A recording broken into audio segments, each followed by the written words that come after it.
இருக்கிற ஒன்றே ஒன்று, கூடுதல் விலை கொடுக்கப்பட்டிருக்கிறதா என்ற ஒரே கேள்வி மட்டும்தான் இருக்கிறதே தவிர இதையெல்லாம் ஒப்பிட்டு காட்ட இயலாது. ஒன்று, நீங்கள் இதுவரையிலும் முதலமைச்சராக இருந்தபோது 4000 ரூபாய் கரும்புக்கு வழங்கியிருக்கிறதா என்பதை மட்டும் இங்கே சொல்லுங்கள், அதற்கு நாங்கள் பதில் சொல்லுவோம்.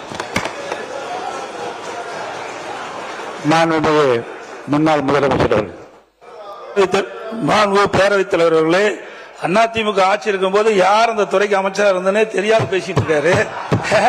இரண்டாவது, ஒவ்வொரு ஆண்டு வருகின்ற பொழுது 20வது ஆண்டு, இன்னைக்கு 26வது ஆண்டு, 2020 2026, அதுக்கு இடைப்பட்ட காலத்தில் இன்னைக்கு பல மாறுதல் ஏற்படுது.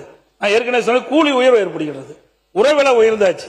டீசல் விலை அன்னைக்கு 64 ரூபா இருந்தது, இன்னைக்கு 95 ரூபா 100 ரூபா வந்துடுது. அதற்கு ஏற்றவாறு தான் ஊக்கத்தொகை அதிகமாக கொடுத்திருக்கீங்க ஒழிய அன்றைக்கு என்ன லாபம் இருந்ததோ அதே லாபம் தான் இந்த விவசாயிகளுக்கு கிடைக்கிறத ஒழிய புதிய செய்தி எதுவும் இல்லை. ஒரு மாதிரி சொல்லுங்க. ஒரு கதையை மாற்றி மாற்றி சொல்லக்கூடாது. முதலே தெரிஞ்சுக்கல, மாற்றி மாற்றி உறவுல ஏறிவிட்டது, உறவுல ஏறிவிட்டது, உறவுல ஏற்றுவது, கூலி விலை ஏறிவிட்டதெல்லாம் சொல்லிட்டு கதையை சொல்லிட்டு, நாங்கள் ஏற்றி இருப்பது கூடுதலாக மானியத்தை ஏற்றி இருக்கிறோமா இல்லையா என்ற கேள்விக்கு தான் நீங்க பதில் சொல்ல வேண்டும். தவிர இதையெல்லாம் சுட்டி காட்டி அதனாலதான் நீங்க ஏற்றிருக்குன்னு சொல்ல முடியாது. அப்படி சொல்லியிருந்தால் ஒவ்வொரு ஆண்டும் அது போன்ற பல்வேறு மாற்றங்கள் ஏற்பட்டிருக்கிறது. இதே போல உங்களுக்கு தெரியும், உர பற்றாக்குறை வருகிற போது தமிழ்நாட்டிலே எங்கும் உரம் கிடைக்கவில்லை என்ற நிலையில கூட அன்றைக்கும் இதே மானியத்தை தான் நீங்கள் உயர்த்தினோமே தவிர வேறொன்றும் இல்லை. இப்போது புரிந்து கொண்டால் சரி. மாண்புமிகு உறுப்பினர்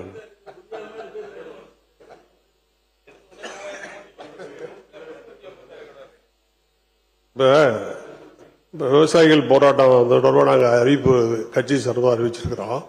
எங்க பொதுச் செயலாளர்களுடைய அறிவிப்புல பாத்தீங்கன்னா சென்னையை தவிரன்னு வரும். அதனால நம்முடைய உணவுத்துறை அமைச்சர் சென்னையில் குடியிருக்கிறதுனால A to Z இன்னும் கொஞ்ச நாள் சேர்ந்து கத்துக்குவாரு. இப்ப எனக்கு தெரியல. இந்த நடப்பு ஆண்டுல விவசாயிகள் நெல்லுக்கு பயிரிடுகிற அடி உரம் இருக்கு இல்லையா, 20க்கு 20, பாமணி 20-20ன்னு பேர். ஒரு மூட்டை 50 கிலோ எவ்வளவு உயர்ந்திருக்கு தெரியுமா? 650 ரூபாய் உயர்ந்திருக்கு. ஒரு மூட்டை யூரியா 200 ரூபாய் உயர்ந்திருக்கு. இப்ப தமிழ்நாட்டில் எந்த வேலைக்குமே உள்ளூர்ல வேலைக்கு ஆட்கள் கிடைக்கல. இப்ப நான் நடவு நடுறேன்னு சொன்னா ஒண்ணு இயந்திர நடவு நடணும், இல்லைன்னா மேற்கு வங்காளத்திலிருந்து ஆள் வருவாங்க. அப்புறம் மின்சார கட்டணம் 2 மடங்கு உயர்ந்து போச்சு. டீசல் இல்ல பயன்படுத்துறாங்க, டீசல் பாத்தீங்கன்னா 105 ரூபாய் 110 ரூபாய்ச்சு. ஆக பூச்சி மருந்து அப்படியே டபுள் ஆயிடுச்சு. பூச்சியும் அதிகரிச்சிருச்சு, பூச்சி மருந்தும் அதிகரிச்சிருச்சு, நோய் மருந்தும் அதிகரிச்சிருச்சு. ஒரு வாரத்துக்கு ஒரு தடவை மருந்து அடிச்சாதான் நெல்லை பயிரை காப்பாற்ற முடியும் என்கிற நிலை இருக்கிறது. நான் இந்த வறட்சியில 16 ஏக்கர் நடவு செய்திருக்கிறோம். டைரக்டர் வந்தாங்க, தோட்டக்கலை டைரக்டர் வந்தாங்க, டிஸ்ட்ரிக்ட் கலெக்டர் வந்தாங்க, வந்து பார்த்தாங்க. இப்போ இந்த எரிச்ச வெயில்ல மழையே இல்லாததுனால நம்ம இருப்பு வச்ச தண்ணியை பாய்ச்சறதுனால இந்த டெம்பரேச்சர் ரைஸ் ஆகி எங்க ஊர்ல எல்லாம் பாத்தீங்கன்னா பேரவைத் தலைவர் 2 பக்கம் கடலுங்க, ஒரு பக்கம் கிழக்கையும் ஒரு பக்கம் தெற்கையும், 2 பக்கம் கடல்ல கடல் காற்று வீசுறதுனால நல்ல தண்ணியே உப்பு தண்ணியா மாறிடுது. அதனால நிலத்துல பாதி வரைக்கும் பயிர் இருக்கும், பாதி வரைக்கும் செத்து போச்சு. டைரக்டர் பார்த்தாங்க, தோட்டக்கலை டைரக்டர் பார்த்தாங்க, கலெக்டர் பார்த்தாங்க, விவசாயத்துறை மாண்புமிகு விவசாயத்துறை அமைச்சர் சொன்னாரு என்னமோ தெரியல, பார்த்தாங்க.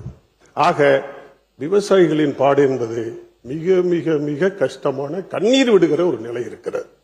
இது ஏதோ நிலம் இருக்குது, வேற வேலை இல்லை, வேற வழி இல்லை, அதுல நாங்க பண்ணிட்டு இருக்கிறோங்கிறது தான் உண்மையை தவிர, ஈரோட்டில் உங்களுக்கு தென்னை மரம் பொத்து பொத்துன்னு விழுவுது, காய் மஞ்சள் காய்க்குது, கிடைக்குது, எல்லா விதமான பணப்பயிர் உங்களுக்கு இருக்கு. எங்கள்கிட்ட ஒண்ணுமே கிடையாது.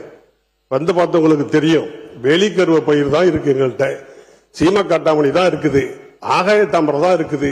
அதை அழிக்கணும்னு கேட்கிறோம், அதுக்கும் நீங்க பணம் கொடுக்க மாட்டேங்கிறீங்க, அதையும் அழிக்கல. ஆக விவசாயிகள் 100% அவதிக்குள்ளாகி இருக்கிறார்கள் என்பதை மட்டும் இங்கே பதிவு செய்யும்.